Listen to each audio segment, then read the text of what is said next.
kitang nagiliw, taos kitang minamahal. At noong ako'y magsabi, ay payag na ang iyong inay. Pumayag kayo. Bakit sa ibang binata, ikaw ngayon pakakasal? Di ka ba nahahabag mo siya sa aking puso ay lumay? Tunay ang iyong sinabi, ngunit ikaw kung narito. Bakit?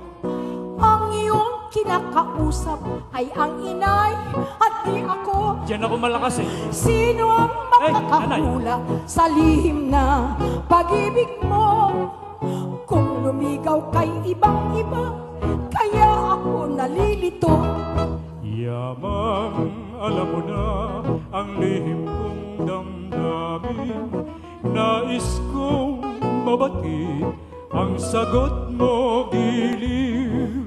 Labis kitang minamahal, umasa kang ikaw na lang. Ang higit na aalayan ko ng pagsintang walang hanggan.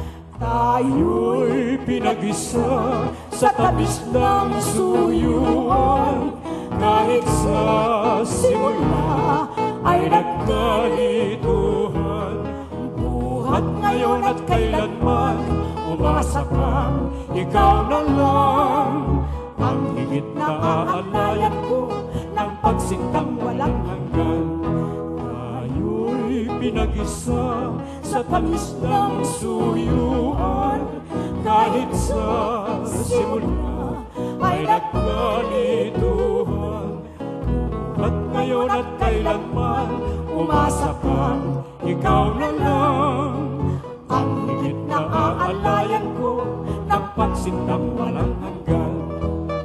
Ang higit na aalayan ko ng pagsintang walang mahal.